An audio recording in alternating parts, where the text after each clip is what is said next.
everyone, my name is Sally-Ann Spence and I'm here at the Hills Quarry product dig site in Cereny, Wick. We've got an amazing excavation going on with material from both the Jurassic and also from the Ice Age. Now, to find this material, especially the Ice Age material, you're having to dig trenches, and there's a bit of fine art to digging trenches, and I've got a team behind me who are hard at work, so let's go across and meet them. Let's see who we got here. Right, Matthew Curtis, how are you? I'm good, how are you? I'm going to pass this to you. We are filming live at the moment. We've got lots of videos being updated all the time, so it's quite noisy, so we're just passing the microphone around.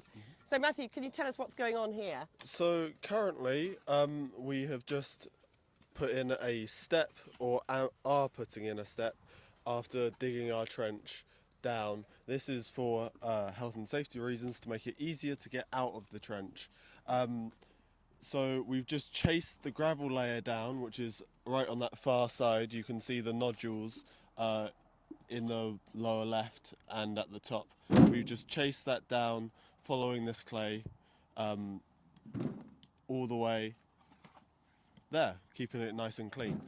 That's brilliant. So have you found anything? Unfortunately not.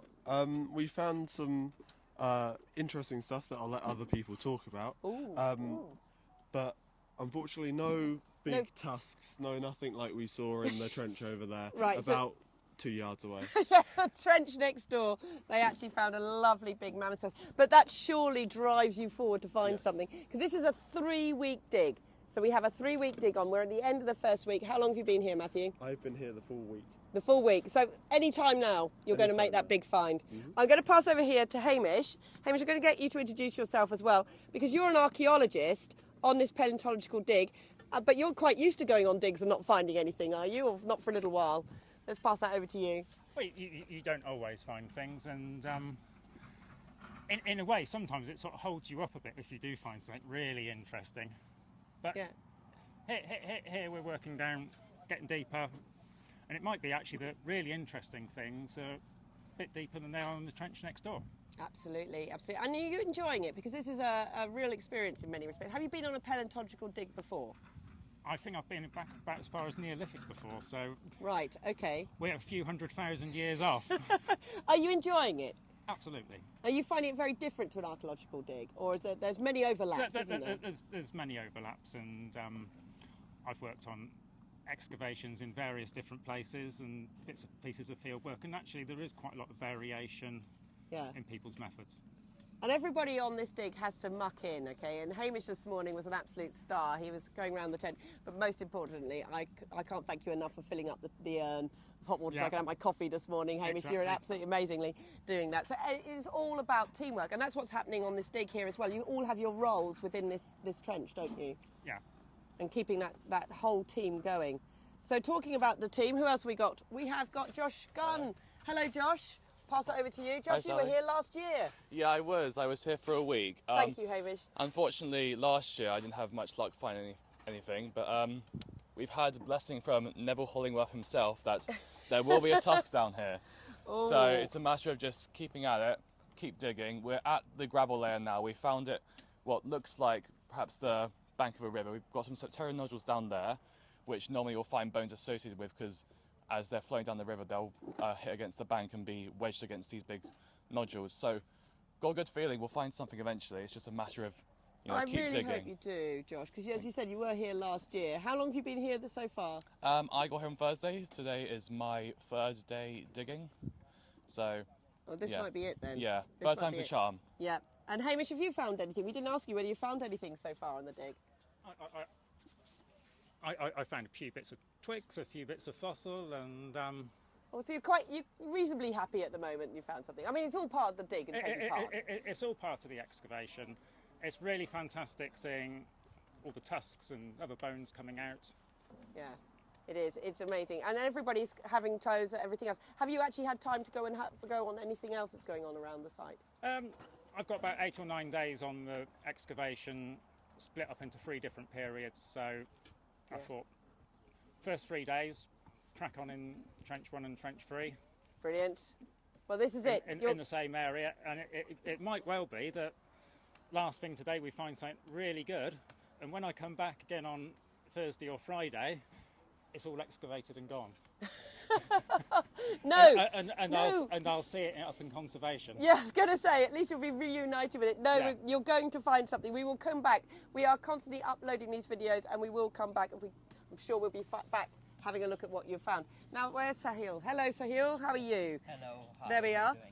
Can you tell us, this is your first time on this dig? Yes, it's my first time on this dig. Are you enjoying it? Oh yeah, I'm having a wonderful time. Yeah. It's really exciting. It's like a dream. Yeah. Good. And what's your background? Have you got paleontological background? Yes, I did my master's from Bristol, and my project was in micropaleontology. So yeah, wonderful. lots of paleoclimate studies and lots of big data sets and lots of forums. Yes. Yeah. Now we talk about focusing on the big things. We have focused on the big bits of bone, and we focused on the mammoth tusks, and even in the Jurassic area on the large ammonites and the perfect things like that. You know, so far you haven't found huge things in this trench, Yeah. but you have found some rather important small things, haven't you? Yeah, we have found some few bits and bobs. First, we found few pieces of flint over there which were not worked on. So yeah, bummer. But we have been collecting snails that we can find, intact snails, because snails can give us really valuable information on paleoclimate data, and it allows us to put everything in context here. And we're going to send it up to conservation and let Max deal with it. Have you got some? Can we see them then? Yeah, we got some. Oh, let's have a look. Right, we're going to get the camera in. Can you come in, Emily, and have a look at this? Yeah, so we have been collecting intact ones, and we will keep collecting them. You really do need to have an eye to find these as well. Yeah, otherwise they get lost and spoiled. So has everybody in this trench found snails? Yes, almost everybody has been finding So snails. you all have found something then, you see? And as I said, this will be part of understanding the environment. So this is really important, because it's not just about those big finds, is it? It's about the understanding of the site as well. Yeah, as Hamish said, snails are really picky about the climate that they live in. So they are really good indicators. Yeah. Brilliant. Well, thank you very much. Thank you to all of you.